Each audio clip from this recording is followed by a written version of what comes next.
What's going on, people? Samson here. Welcome back to my channel. This is just a quick video for everyone that knows, but most of the turn a blind eye because of the player in question. It is about Mo Salah. Look, Liverpool have got Aston Villa midweek, and I think it's time for Mo Salah to be not dropped, because I think dropped is the wrong word, but rested from the starting lineup, because his form has been abysmal since he's come back from AFCON, to be honest. I saw a stat that said that Mo Salah has scored 4 non-penalty goals since coming back from AFCON. 2 of them were against Man United. If you take those 2 out of the equation, then his last non-penalty goal for Liverpool in the league was back in February against Norwich, which someone of Mo Salah's calibre quality is worrying. Now, this can be down to a number of things, right? This could be down to his fatigue. He's played more games. Him and Mane have played more games than anyone else in the Liverpool squad because of the AFCON, right? And obviously, but he's played more minutes, because I think most of Egypt's games went all the way to penalties. I think the quarterfinal, semi-final, and the final went all the way to penalties.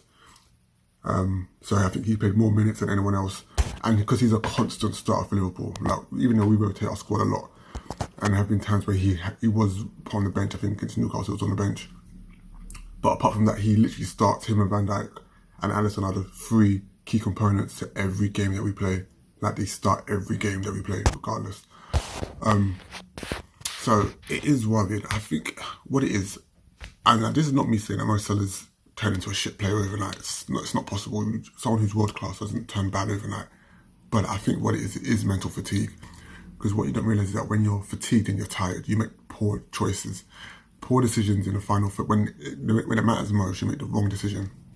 And that was evident against Tottenham on the weekend. There was a chance where Mo Salah shaped up to shoot, put it on his left foot.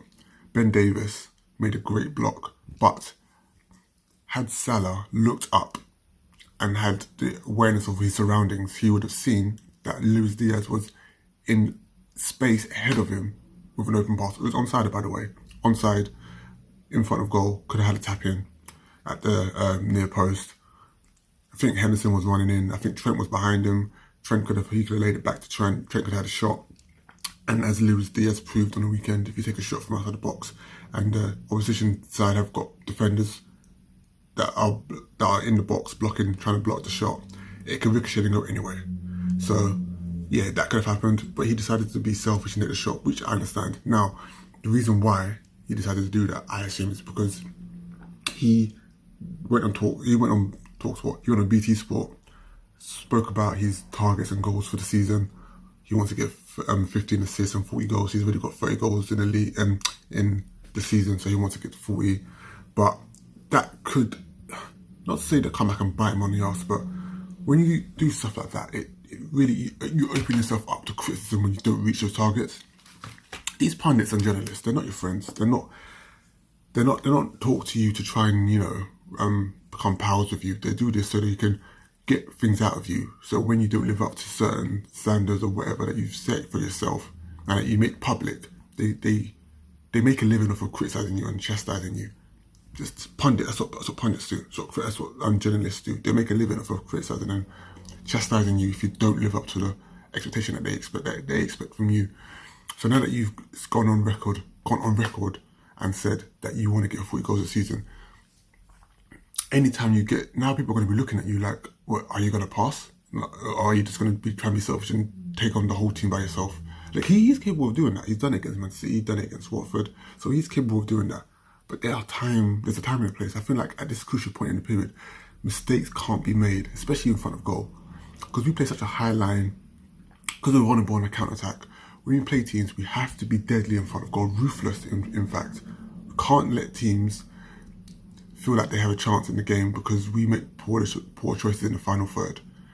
And I feel like Mo Salah needs to understand, and Klopp as well. I feel like it's best that Klopp takes him out the 5 line. I'm just, the guy on YouTube talking into a camera.